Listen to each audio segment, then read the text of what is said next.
Bonsoir à tous, bonsoir à toutes, bienvenue dans CSP Time numéro 31 que nous enregistrons aujourd'hui dans les locaux du Populaire du Centre avec notre invité cette semaine, c'est Cyril Siksik. Cyril Siksik, l'entraîneur de Fétia, l'équipe féminine de Fétia, qui va donc nous accompagner pendant toute cette émission. On s'intéressera à vous et bien sûr, et puis à toute l'actualité du CSP comme le veut le principe de cette émission. Et pour nous accompagner donc durant ce CSP Time, eh bien les journalistes du Popu. À ma droite, Jean-Christophe Bourdin et Kevin Cao. Merci messieurs d'être avec nous. Alors au sommaire de ce CSP Time, eh bien, nous commencerons par revenir sur la rencontre de lundi soir du Limoges CSP face au Mans. Une rencontre qui a vu Limoges l'emporter 91-81. Dans le deuxième quart-temps, nous nous intéresserons à notre invité, donc Cyril Siksik.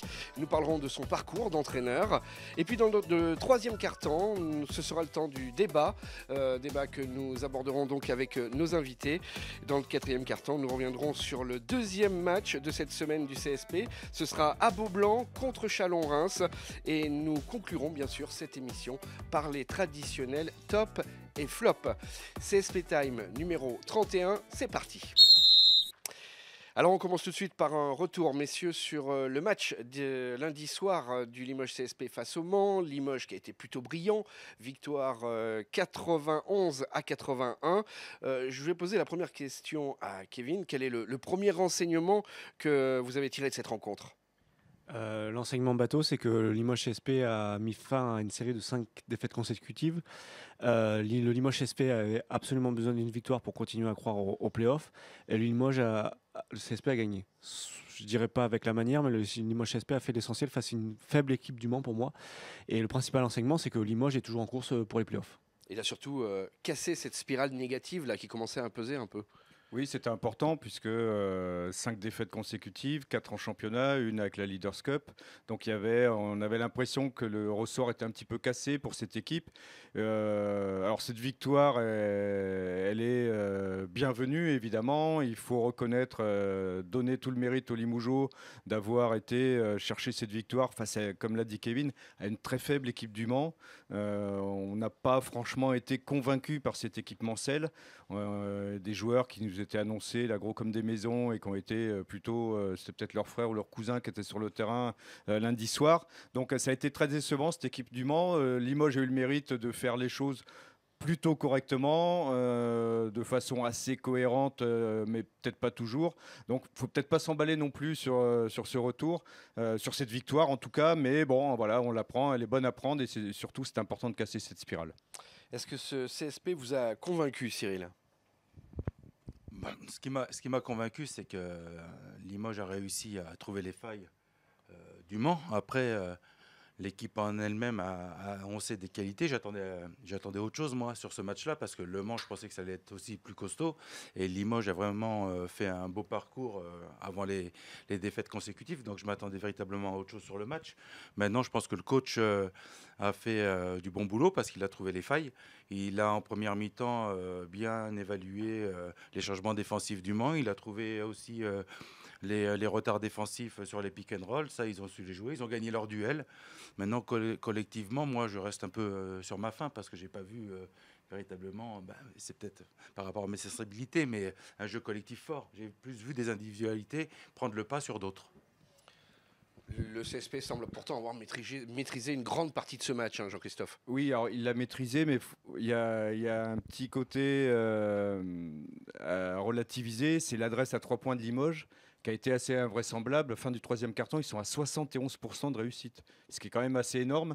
Et donc, ça leur a permis, justement, à chaque fois que Le Mans a eu des faibles et des timides tentatives de retour ou d'accrocher le score, à chaque fois, ils ont eu cette réussite à 3 points qui a été la bienvenue. C'est un peu ce qui a écœuré Le Mans, hein, cette réussite. Clairement, hein, à chaque fois que Le Mans a cru pouvoir accrocher Limoges, il y a eu cette réussite. Et donc, elle cache un petit peu une partie des difficultés de Limougeaude parce qu'il y a eu des vraies difficultés. Si Le Mans est un peu plus adroit, ils ont quand même eu pas mal de shoots ouverts, ça aurait peut-être pu être assez différent. Donc on va relativiser un petit peu et puis prendre cette réussite à 3 points parce qu'on sait que Limoges est capable de série, qu'il y a beaucoup de joueurs qui sont capables de marquer à 3 points et c'est toujours une arme importante. Pour rebondir sur ce que disait Cyril, est-ce qu'on peut dire que c'est les individualités limougeaudes qui gagnent plutôt que le collectif limougeau par rapport à ce que tu disais là à l'instant? Ouais, il y a deux choses. Quand tu regardes le premier quart-temps, tu vois que Le Mans a pris l'option de changer sur les écrans. Et ils le font sans aucune communication, ce qui laisse les shoots ouverts à 3 points. Donc là, des gars comme Hardy se retrouvent dans un fauteuil et ont la possibilité de mettre ces shoots-là. En deuxième quart-temps, Le Mans a resserré un peu.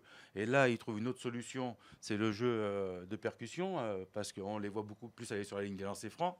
Et après, l'écart était fait. Je pense que l'adresse à 3 points, elle est énorme sur le premier quart-temps. Après, elle est un peu moindre sur les autres. Parce que Le Mans a fait l'effort là-dessus. Mais c'est vrai que je pense que cette adresse-là, c'est aussi un manque d'intensité de la défense du Mans et une très bonne lecture du jeu de la part de Limoges. Alors il y a un joueur quand même qui s'est rappelé à notre bon souvenir, c'est Jordan Taylor, hein, Jean-Christophe. Ça faisait un petit moment qu'on l'attendait. Ouais. On en avait T'es porté disparu, non? un peu porté disparu. On avait eu plein la bouche quand il est arrivé. On s'est dit, ça y est, Limoges a trouvé son meneur.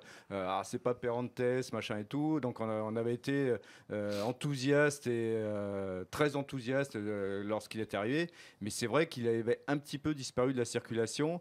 Il avait été décevant, il faut bien le dire, même pendant les périodes où Limoges avait gagné. Hein, il n'avait pas sorti des matchs énormes. Donc là, hier soir, il est revenu aux affaires. Avec de l'adresse, avec de la percussion, avec des passes aussi, 6 passes décisives. Donc bon, voilà, Limoges a quand même besoin d'un meneur à ce niveau-là, parce que sinon, ça risque d'être compliqué. Est-ce qu'il y a un joueur que vous ressortiriez, Cyril, des rangs de Limoges sur ce match hier soir? Une paire de joueurs, Taylor Hardy, c'était très fort hier. Je pense que c'est une équipe qui est bien construite autour de ces deux joueurs-là, avec des joueurs qui font le sale boulot, comme les intérieurs, on les voit batailler au rebond, et heureusement, quoi. Et je pense que là, c'était plutôt bien structuré. Mais un joueur, non, mais les deux, oui. Parce que les deux se sont bien entendus hier. Ils ont été très forts dans l'adresse, ils ont été très forts dans la créativité du jeu. Défensivement, ils ont fait aussi leur boulot. Ces deux joueurs-là, pour moi, ont été vraiment prépondérants dans la victoire du CSP. Kevin, est-ce qu'il faut voir là-dedans une nouvelle dynamique pour le CSP? On va rester mesuré. C'est pas en gagnant contre Le Mans.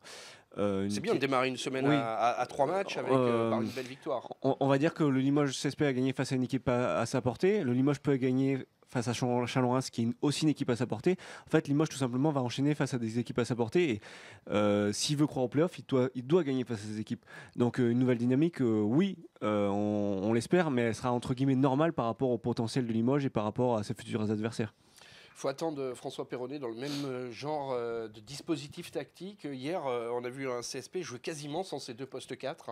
Alors ça, c'est quand même un petit peu une énigme. Alors bon, on nous dit que Damien Inglis a mal à l'épaule. Bon, voilà, ça fait quand même quelques semaines que ça dure. En tout cas, il est toujours en civil sur le terrain. Banc hier. Voilà, et Miles, qui est le poste 4 normalement titulaire du 5 majeur, a joué 16 minutes et il a fait 16 minutes assez neutres. Donc ça veut dire que le reste du temps, Limoges a joué sans poste 4. Donc ça a été William Howard, Sekou Doumbouya qui s'y sont collés. Donc c'est quand même interpellant, parce que si Limoges doit continuer comme ça, et donc viser les playoffs et aller jouer les playoffs avec un seul poste 4 qui joue un quart d'heure et qui rend des copies plutôt neutres, je pense pas que ça va le faire. Donc c'est quand même assez étonnant. Tu parlais de cousin tout à l'heure. Là, c'est le grand cousin, le cousin germain de Miles, à qui qu'on voit sur le terrain. En début de saison, il était très fort offensivement. Il nous a fait de multiples fois son 3+1 là, avec ses paniers plus la faute derrière l'arc. Là, aujourd'hui, il apporte plus autant offensivement qu'en début de saison, et ça devient problématique. On l'a fait venir pour écarter les défenses. Quand tu shootes pas ou quand t'es pas à droite, c'est compliqué. Peut-être que Cyril pourra en dire plus, mais tactiquement et défensivement, il a toujours les mêmes difficultés que par rapport au début de saison. Donc, ouais, sans Miles, là, c'est compliqué. Et encore plus sans Inglis, qui quand même apporté beaucoup en défense et par son sens du jeu quand même. Et Cyril, sans poste 4, là, Limoges, qu'est-ce qu'ils peuvent faire? Enfin, sans poste 4, entre guillemets. Mais pour l'instant, ils le font bien contre Le Mans.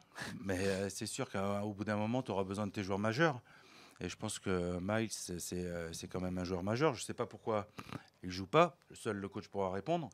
Mais c'est vrai que quand il est sur le terrain, il ne donne pas envie de le remettre non plus. Donc, je ne sais pas si c'est le coaching ou si c'est le joueur. Mais en tout cas, il va falloir vite trouver une solution, parce que c'est vrai que tu as besoin de tout le monde en play-off.